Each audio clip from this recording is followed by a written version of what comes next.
First எல்லாம் வந்து நம்மளே பாயசம் பண்ணி போய் கொடுத்தோம்னா ஆஹா பாயசம் சூப்பரா இருக்குன்னு சொல்லுவாங்க. ஆனா இப்ப நமக்கு வேலையே மிச்சம் பண்ற விதமா இந்த மாதிரி பாக்கெட்ல போட்டு கொடுத்துறாங்க. அன்னைக்கு கடைக்கு போகும்போது இது 2 பாக்கெட் வாங்கிட்டு வந்திருந்தேன்.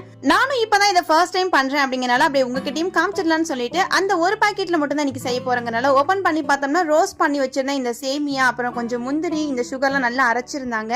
இப்ப அந்த பாக்கெட்ல இன்ஸ்ட்ரக்ஷன் கொடுத்த மாதிரி ஒரு 3/4 டம்ளர் சின்ன டம்ளர் அளவுக்கு பால் கொதிக்க வச்சிருந்தேன். எங்களுக்கு வந்து ரொம்ப கட்டியா இருந்தா பிடிக்காதுன்னு சொல்லிட்டு கொஞ்சமா தண்ணியுமே ஆட் பண்ணி கொதிக்க வச்சுட்டு நம்ம எடுத்து வச்ச மிக்ஸியும் இதுல ஆட் பண்ணி ஒரு 15 மினிட்ஸ்க்கு வந்து பாத்தீங்கன்னா நல்ல மீடியமான ஹீட்ல வச்சு பாயில் பண்ணணும்னு சொல்லியிருந்தாங்க. நான் கொஞ்சம் தண்ணி எக்ஸ்ட்ரா சேர்த்திருந்தேன் அப்படிங்கிறதுனால கொஞ்சம் சுகர் கம்மியா இருந்த மாதிரி இருந்தது. அதனால ஒரு 1/2 டீஸ்பூன் அளவுக்கு மட்டும் சுகர் ஆட் பண்ணி ஒரு 15 மினிட்ஸ் மாதிரி நல்லா வந்து பாயில் பண்ணிட்டேன். அதுவும் சூப்பரா வெந்துருச்சு. ஒரு 10 to 15 மினிட்ஸ்க்குள்ள சூப்பரா வந்து இங்க பாயசம் ரெடி ஆயிடுச்சு. இன்ஸ்டன்டா பாலை கொதிக்க வச்சு பவுடர் போறது ரொம்பவே ஈஸியா தான் இருக்கு. இந்த ஒரு பெரிய பவுல் ஃபுல்லாவும் ஒரு சின்ன பவுல் ஃபுல்லாவுமே வந்து பாத்தீங்கன்னா இந்த ஒரு சின்ன பாக்கெட்ல நமக்கு பாயசம் கிடைச்சது. இது வந்து ப்ரமோஷன் இல்ல, ஜஸ்ட் ஷேரிங் தான்.